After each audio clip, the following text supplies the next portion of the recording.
గత 100 సంవత్సరాలే శరత్ నవరాత్రి మహోత్సవాలు అంగరంగ వైభవంగా ఏ సంవత్సరానికి ఆ సంవత్సరం ఎంతో ఉన్నతమంగా చేయడం జరుగుతూ వస్తున్నది సాంప్రదాయం.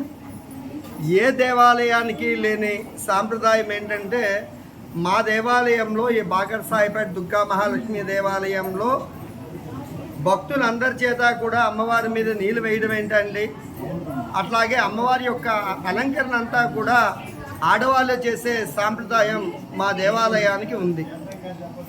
దీనివల్ల భక్తులందరూ కూడా ఇచ్చే కామ్యాదులన్నీ కూడా ఏది కోరితే అది జరుగుతుంది అని, అమ్మ అంటే ఓయి అని మా దుర్గమ్మ పలుకుతుంది అని మా బాకర్ సాహెబ్పేటకే కాదు, ఉత్తరాంధ్ర అలాగే పక్కన ఒడిశా, తమిళనాడు, మహారాష్ట్ర నుంచి కూడా నవగ్రహ శాంతులకైనా కాలసర్ప దోషాలకైనా 360 రోజులు కూడా ఈ దేవాలయంలో నిత్యాగ్నిహోత్రాలు కార్యక్రమాలు జరుగుతూ ఉన్నాయి.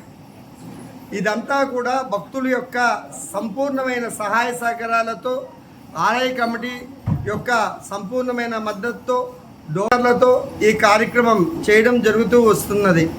ఈ దేవాలయం యొక్క విశిష్టత ఏంటంటే దుర్గా అన్నది శక్తి. ఒక శక్తే కాదు, దేవాలయం సందర్శించిన ప్రతి ఒక్కరికి కూడా కటాక్షాలు సిద్ధించాలి అని దుర్గా ప్లస్ మహాలక్ష్మి అనే 2 యంత్రాలతో లక్ష్మీ గణపతి శాలిగ్రహంతో ఈ దేవాలయం ప్రతిష్ఠ చేయడం జరిగింది.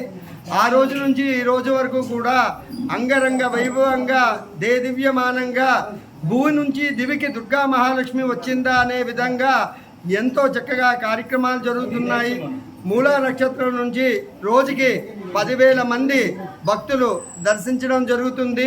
ప్రతిరోజు కూడా ముందు 2-3 రోజులు 3,000, 4,000 మధ్యలోని, అక్కడి నుంచి 5-6 వేల మధ్యలోని భక్తులందరూ కూడా సుదూర ప్రాంతాల నుంచి కూడా మొక్కులు తీర్చుకోవడానికి దుర్గా మహాలక్ష్మి దేవాలయానికి వస్తున్నారు. ప్రతి ఒక్కరూ కూడా కాలసర్ప దోషాలు కానీ ఆదిత్యాది నవగ్రహ దోషాలు కానీ ఎటువంటివి ఉన్నా సరే పూజలు శాంతులు చేయించక్కర్లేదు. అమ్మని దర్శిస్తే ప్రతి ఒక్కటి కూడా మీకు పోతాయని ఈ సందర్భంగా తెలియజేస్తుంది.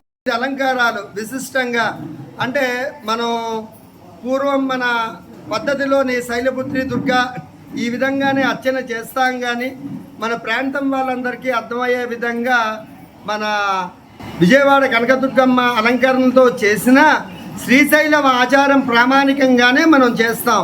నైవేద్యాలుగానే పాడ్యం నుంచి ఆఖరి వరకు దశమి వరకు కూడా ఆచార వ్యవహారాలు అయితేనండి, నైవేద్యాలు అయితేనండి మనం పూర్వం నుంచి వస్తున్న శ్రీశైలం ప్రకారంగానే చేస్తున్నాం ఈ దేవాలయంలో.